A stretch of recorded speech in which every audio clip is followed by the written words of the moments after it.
Hey everybody, it's been a few days since I've posted anything. It's Canada Day weekend here, so end up going out of town for a few days, and before I knew it, it was Monday night, and then it's Tuesday night. It's now technically Wednesday, but anyways, here I am. Um, yeah, no, actually, one of the things I wanted to mention too, even if you're a bit of a workaholic, protect some time in your schedule to rest, to get away from work, to think about something other than work, to do something other than work. Um, and as like there's things out there that are important but not urgent, and there's a lot of times with people who may feel like they're workaholics where they want to stay on top of stuff, but it's not really urgent to get things done when you always have things to do. Deadlines are one thing, but there are things that are important but not urgent. So make sure to take time for yourself, be at the gym or be at time with family and friends. Carve that out, protect it. As they say that no one's on their deathbed wishing they spent more time at work, even if they have a job that they love. So with that being said, a couple episodes ago, we were talking about mentors. Um, while we want their experience, we want their insight, we want their thought process to what they do, and hopefully some of that we absorb some of that and some of it rubs off on us. One of the main reasons why we like hanging out with our mentors and asking questions um, is that their opinions have value to us. Like what they say has weight. What they do has weight. The decisions that they make, the foresight that they have, all of that has weight. So when we're seeing them in their career and they're passing on advice to us, they're not just saying what they think we should do. They're saying, if I had the knowledge then that I have now, these are some of the decisions that I would make. That all leads to one of the things that I believe. It's not so much what you say, it's who says it. Um, so keep in mind that there's a lot of there can be a similar the same subject can have 6 different people chime in on it, and might have 6 different ways of explaining it. So while you may think you've heard something before, you may not have heard it the way that somebody is going to explain it to you, or just have a different spin on it. Um, Example is I love watching tutorials on YouTube.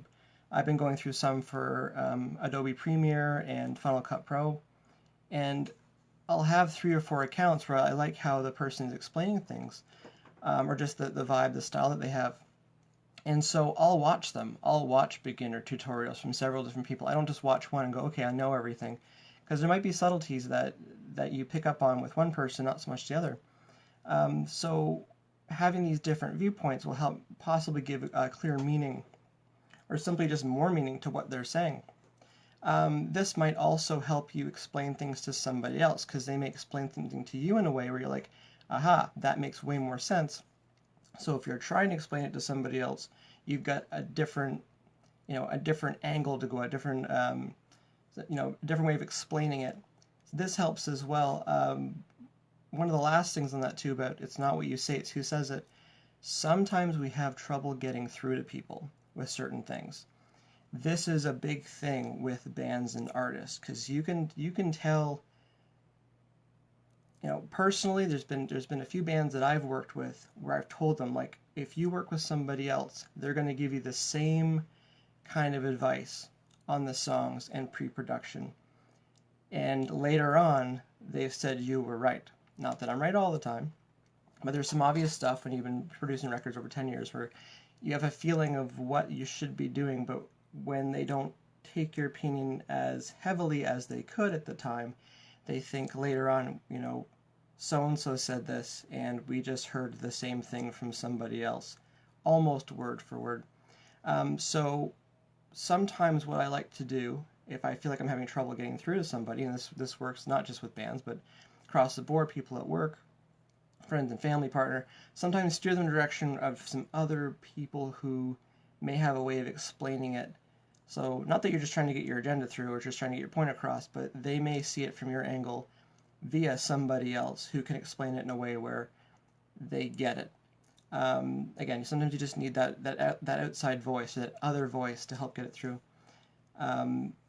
Yeah, so in case you feel like you're having trouble being heard, again, this is a really good thing for bands, because sometimes, even politics too, you've got to push things around through other people who may have more weight with their words, with what's going on. And don't take this personal when people are like this, because just across the board with like not being able to get through to people. So we do this subconsciously. If you're playing sports, if Michael Jordan tells you to do something, you're probably going to try to do it. If someone who looks like they've never bounced a ball in their life gives you some advice, you'll probably just kind of do whatever. Yeah, again, it's not what you say, it's who says it. Always keep that in mind when you're explaining something to somebody or you're taking advice to. Just try to be an open book, or as they say, like try to make sure your glass is empty so you can keep taking new advice in. Anyways, thanks for watching. Short video today. Thanks for watching. If you're watching on Facebook, please remember to like the page and share it, especially if you got friends that are in bands or friends that are artists. And if you're watching on YouTube, please subscribe. Thanks again for watching. Talk to you guys later.